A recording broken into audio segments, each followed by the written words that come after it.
इस एपिसोड की स्टार्टिंग में हम देखते हैं कि एल्डर अटकिन अपनी लग्जरी कार में बैठकर कहीं जा रहे होते हैं। तभी उन्हें किसी की कॉल आती है जो उन्हें बताता है कि एल्डर यान हाई मर चुके हैं। ये बात सुनकर वो कहते हैं, क्या तुमने क्या कहा? यान हाई मर चुका है? पर वो कैसे मर गया? तो वो पर्सन उन्हें बताता है, जी हाँ, मैंने सही कहा। डॉक्टर ने बताया है कि एल्डर यान हाई की बॉडी पर कोई भी किसी तरह की इंजरीज के निशान नहीं है। इनफैक्ट उनके सभी इंडिकेटर बिल्कुल नॉर्मल हैं। उस पर्सन की ये बात सुनकर एल्डर अटकिन सोचते हैं, इस तरह के डेथ रिजल्ट सिर्फ तभी आ सकते हैं जब कोई सोल मास्टर सोल अटैक से किसी को जान से मार डाले। तो इसका मतलब यान हाई को किसी ने सोल अटैक करके मारा है। वो कौन हो सकता है? और फिर वो उन सभी वॉरियर्स के बारे में सोचने लगते हैं जो भी स्पिरिचुअल मास्टर है। उनके बारे में सोचते हुए कहते हैं कि नीहिलू वो अकेला ही प्लेनेट लेवल का मास्टर है, लेकिन वो यान हाई को क्यों मारेगा? उसके पास तो कोई भी वजह नहीं है यान हाई को किल करने के लिए। मुझे नहीं लगता कि वो यान हाई को मार सकता है। अगर वो नहीं तो फिर उसके अलावा कौन होगा? नहीं, ये नहीं हो सकता। मैंने खुद देखा, वो लोग तो मर चुके हैं। आखिर वो यान हाई को कैसे मार सकते हैं? यहाँ पर वो एल्डर ये साइड के बारे में सोच रहे होते हैं और कहते हैं, मैंने खुद अपनी आंखों से देखा ये साइड की बॉडी को, वो तो डेड हो चुका था। और रही बात लुओ फेंग की, उसके भी लाइफ एनर्जी सिग्नल्स खत्म हो गए थे। हमने खुद देखा लाइव ब्रॉडकास्ट पर। और फिर वो चलते चलते अपनी गाड़ी रोक देते और कहते हैं, 1 मिनट,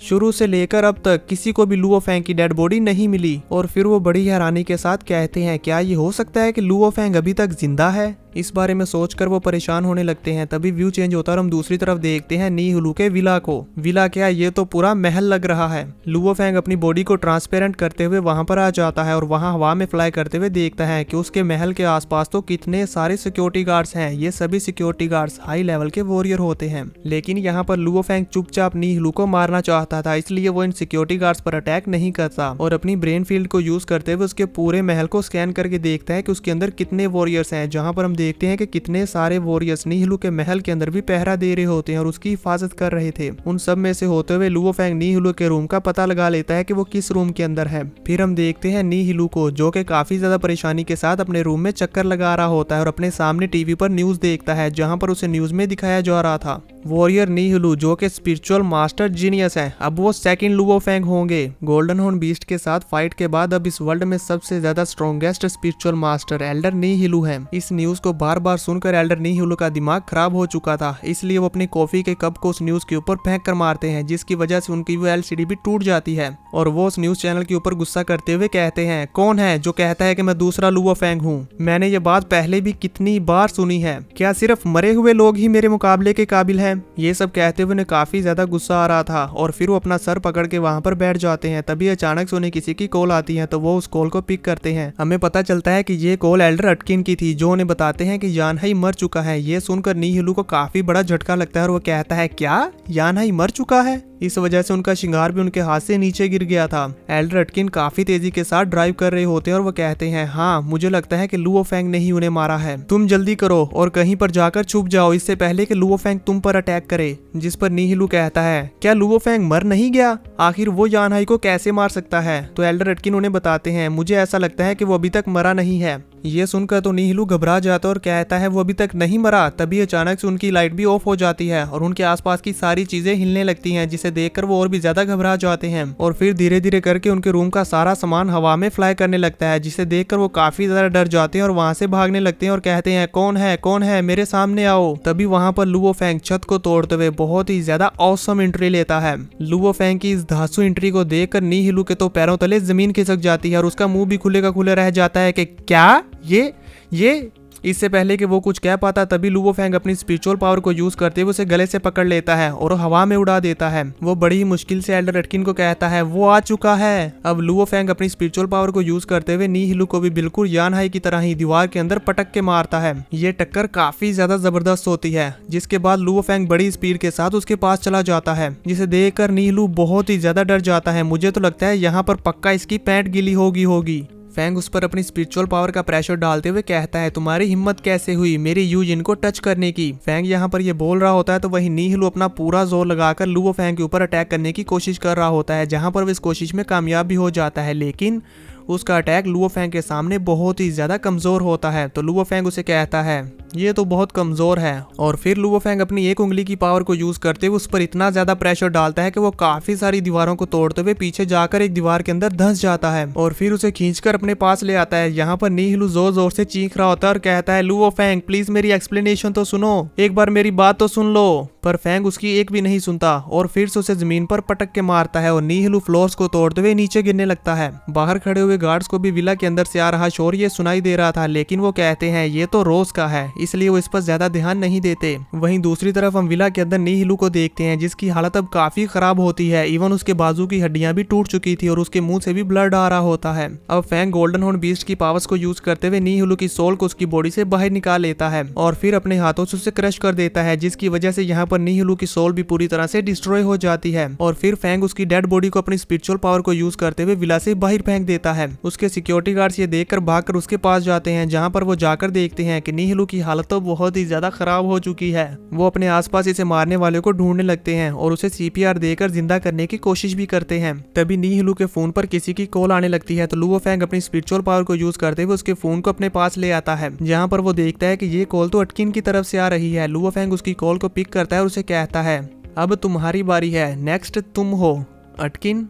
फेंग की ये बात सुनकर नीहिलू की तो सांस अटक जाती है। वहीं दूसरी तरफ हम देखते हैं कि लुओ फेंग ये कहने के बाद नीहिलू के फोन को क्रश कर देता है। अटकिन फेंग की ये बात सुनकर अपनी जान बचाने के लिए गाड़ी को बहुत ही ज्यादा तेज चलाने लगता है, जिसकी वजह से वो सिग्नल्स को भी नहीं देखता और वहां पर ट्रैफिक में भी एक्सीडेंट करवाने लगता है। अटकिन बहुत ही ज्यादा तेजी के साथ गाड़ी चला रहा होता है। यहाँ पर मुझे तो लग रहा था कि कहीं ये इतनी ज्यादा तेज गाड़ी चलाने की वजह से यूं एक्सीडेंट की वजह से ही ना मारा जाए। गाड़ी चलाते चलाते वो सोच रहा होता है कि लुओ फेंग वाकई ही नहीं मरा, वो वापिस आ गया है। अभी इस वक्त लुओ फेंग की जितनी स्ट्रेंथ है मैं उससे बचकर बिल्कुल भी नहीं भाग सकता, मुझे कुछ ना कुछ तो करना ही होगा, नहीं तो ये मुझे मार डालेगा। और वो काफी ज्यादा तेजी के साथ कार ड्राइव करते हुए हीरोज के बनाए हुए स्टैचूज के पास आ जाता है और वहां पर आने के बाद वो कुछ न्यूज रिपोर्टर्स को बुलाता है और उनके आने का इंतजार करने लगता है। यहाँ पर मुझे तो लगता है कि नीहिलू का कोई ना कोई प्लान है अपनी जान बचाने का। अब कुछ देर बाद हम देखते हैं कि काफी ज्यादा तेजी के साथ न्यूज रिपोर्टर्स भी वहां पर आ जाते हैं। वो सब भी सोच रहे होते हैं कि आखिर अचानक से ऐसा क्या हो गया जो उन्होंने इतनी जल्दी में हमें यहाँ पर बुलाया। न्यूज रिपोर्टर बताती है HR alliance head of parliament Atkin जल्दी ही एक अनाउंसमेंट करने वाले हैं जिससे पूरा वर्ल्ड शॉक्ड हो जाएगा। साथ ही ये न्यूज चैनल वाले गोल्डन हॉर्न बीस्ट के साथ हुई फाइट को भी स्क्रीन के ऊपर प्ले कर रहे होते हैं, जिसे देखकर सिटी के लोग आपस में बात करते हुए कहते हैं कि आखिर ये अचानक से 8 हीरोज के बारे में क्यों दिखाने लगे। तो वहाँ वो दूसरा बंदा उन्हें कहता है शायद ऐसा हो सकता है कि लीडर होंग और वॉरियर ली शैन की कॉन्शियसनेस वापस आ गई हो। अब अटकिन स्टेज पर आता है और वहाँ पर आकर कहता है कि आज मैं आप सबको किसी से इंट्रोड्यूस करवाना चाहता हूँ। वो एक ऐसा पर्सन है जिसने बहुत सारे किंग लेवल के मॉन्स्टर्स को मार डाला, साथ ही एक एम्परर लेवल के मॉन्स्टर को भी मारा। वो अपनी आखिरी सांस तक गोल्डन हॉर्न बीस्ट के साथ फाइट करता रहा ताकि इंसान इस डिजास्टर से महफूज रहे, और वह ऐसा करने में कामयाब भी हो गया। उसने हम सब इंसानों को इस आफत से बचा लिया और हम सब उस हीरो को याद भी करते हैं। आज यहाँ पर इन 8 हीरोज के स्टैचूज के सामने मैंने ये प्रेस कॉन्फ्रेंस बुलाई है आप सबको एक बहुत ही ज्यादा इंपॉर्टेंट न्यूज बताने के लिए। अभी तक मैंने आपको जितना उस हीरो के बारे में बताया है, मुझे लगता है कि आपको अंदाजा हो गया होगा कि मैं किसके बारे में बात कर रहा हूँ। जी हाँ, आपने बिल्कुल सही समझा, वो है सबसे youngest genius God of war spiritual master. आप सब लोग तो उसे जानते ही हैं, जिसका नाम है लुओ फेंग। मैं उन्हें एडमायर करता हूँ और उनकी बहुत ज्यादा रिस्पेक्ट भी करता हूँ, और मुझे इस बात का अफसोस भी है कि हमने उसे खो दिया। लेकिन क्या आप सबको इस बारे में ख्याल नहीं आया कि ऐसा कोई भी पर्सन नहीं है जिसने लुओ फेंग की डेड बॉडी को देखा हो। एल्डर अटकिन की ये बात सुनकर सिटी में मौजूद लोग, न्यूज रिपोर्टर कैंडाइस और लुओ फेंग के जितने भी दोस्त थे, वो सब लोग तो हैरान हो जाते हैं, क्योंकि वो समझ चुके थे कि एल्डर अटकिन क्या कहना चाह रहे हैं। एल्डर अटकिन कहते हैं हाँ बिल्कुल, आप सब लोगों ने गलत अंदाजा नहीं लगाया। आज मैं जो न्यूज अनाउंस करके बताना चाहता हूँ वो यही है कि लुओ फेंग अभी भी जिंदा है।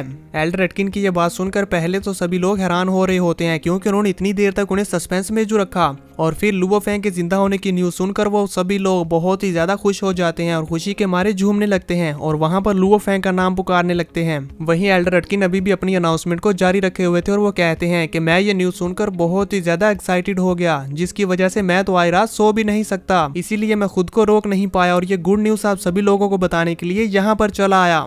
अब इसके बाद हम देखते हैं लुओ फेंग के विला को, जहाँ पर यूजिन की बॉडी पूरी तरह से रिकवर हो जाती है। लुओ फेंग का ब्रदर अपने भाई के जिंदा होने की न्यूज सुनकर भागकर ऊपर छत पर आ जाता है और यूजिन के दरवाजे को नॉक करता है। यूजिन डोर ओपन करती है और पूछती है, क्या हुआ तुम इतनी जल्दी में क्यों हो? हुआ खुश होते हुए कहता है, जल्दी से मेरे साथ आइए, टीवी पर देखिए, ब्रदर अभी तक नहीं मरे, वो अभी भी जिंदा हैं। हुआ की ये बात सुनकर यूजिन पहले तो हैरान होती है और फिर खुश हो जाती है, जिसके बाद वो नीचे हॉल में आ जाते हैं और उस न्यूज को देखने लगते हैं। वहीं दूसरी तरफ हम लुओ फेंग को देखते हैं, जो बड़ी तेजी के साथ अटकिन की तरफ बढ़ रहा होता है और यहाँ नीचे जमीन पर मौजूद अटकिन भी लुओ फेंग को अपनी तरफ आता हुआ देख रहा होता है और उसके चेहरे पर एक इवल स्माइल होती है। यानी कि दोस्तों यहाँ पर इसकी कोई चाल है। लुओ फेंग को आते हुए देखकर वो उसकी तरफ पॉइंट आउट करते हुए कहता है, देखो वो आ रहा है। सभी न्यूज रिपोर्टर्स अपने कैमरास को लुओ फेंग की तरफ शिफ्ट कर देते हैं। लुओ फेंग बहुत ही ज्यादा तेजी के साथ आ रहा होता है और न्यूज रिपोर्टर वाले भी ये ब्रेकिंग न्यूज दिखा रहे होते हैं कि God of war Luo Feng, जो कि पिछले 400 दिनों से गायब हैं, वो अचानक से यहाँ पर अपीयर हुए हैं।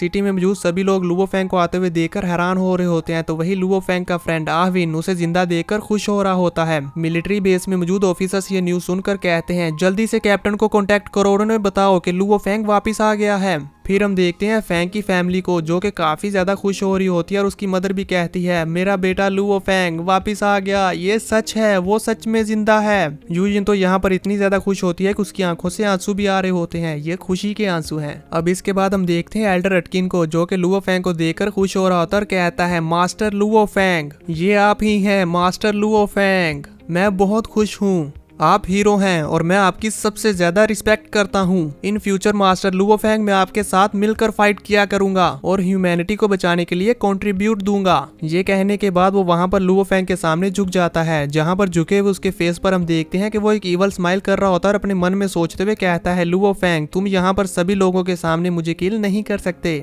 और अगर तुमने ऐसा किया तो फिर इन सभी लोगों के मन में तुम्हें लेकर बहुत ही ज्यादा खौफ बैठ जाएगा।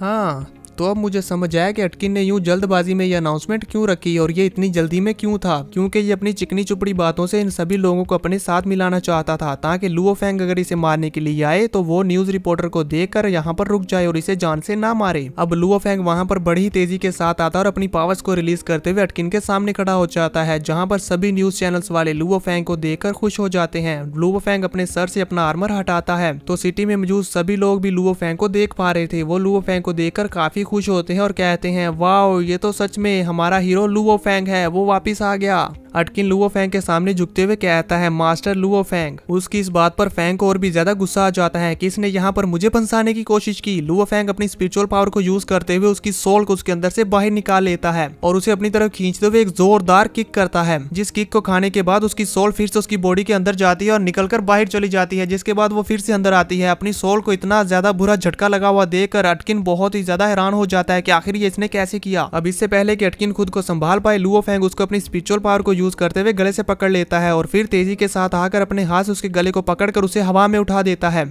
फेंग को अटकिन के साथ ऐसा करता हुआ देखकर सभी न्यूज रिपोर्टर्स बहुत ही ज्यादा हैरान हो जाते हैं और वो कहते हैं कि आखिर ये क्या कर रहा है। लुओ फेंग की फैमिली भी ये सब देख रही होती है। यूजिन समझ जाती है कि लुओ फेंग मेरे लिए ये सब कर रहा है। अब क्योंकि फेंग को अटकिन के ऊपर बहुत ही ज्यादा गुस्सा था, इसलिए वो उसे घुमाकर जमीन के ऊपर पटक के मारता है और उसे जमीन के ऊपर घिसते हुए स्टैचू के अंदर दे मारता है, जिसकी वजह से हम देखते हैं कि अटकिन की हालत काफी ज्यादा खराब हो चुकी थी और उसके इंटरनल ऑर्गन्स भी बुरी तरह से डैमेज हो जाते हैं। उसके मुंह से ब्लड आ रहा होता है। फेंग का सिर्फ एक अटैक और ये वर्ल्ड का स्ट्रॉन्गेस्ट वॉरियर बना फिरता था। अब देखो इसकी हालत क्या हो गई है। फेंग अपनी और भी ज्यादा स्पिरिचुअल पावर्स को यूज करते हुए उसकी हड्डियों को चूर चूर करने लगता है। उसकी टांगे, लेग्स सबको तोड़ मरोड़ देता है। इवन वो उसकी रीढ़ की हड्डी को भी तोड़ डालता है और यहाँ पर अटकिन भी जोर जोर से चीख रहा होता है। उसकी चीखें सुनकर न्यूज रिपोर्टर वालों की तो काफी ज्यादा हालत खराब हो जाती है और वो वहाँ पर नीचे जमीन पर गिर जाते हैं कि ये आखिर ये लुओ फेंग क्या कर रहा है। वहीं दूसरी तरफ फेंग उस पर और भी ज्यादा प्रेशर डालने लगता है। इतना ज्यादा प्रेशर डालता है कि इसकी वजह से अटकिन की बॉडी भी पिचक जाती है और उसका ब्लड निकलकर लुओ फेंग के फेस पर आकर गिरता है और फिर फेंग उसके स्पिरिचुअल सी में घुसकर उसकी सोल को भी वहां पर डिस्ट्रॉय कर देता है, जिसकी वजह से अटकिन भी यहाँ पर मारा जाता है और उसकी बॉडी वहां आसमान से घूमते हुए नीचे जमीन पर आकर घुटने के बल गिरती है और उसके अंदर से निकलता हुआ ब्लड भी आसपास के लोगों पर गिरने लगता है।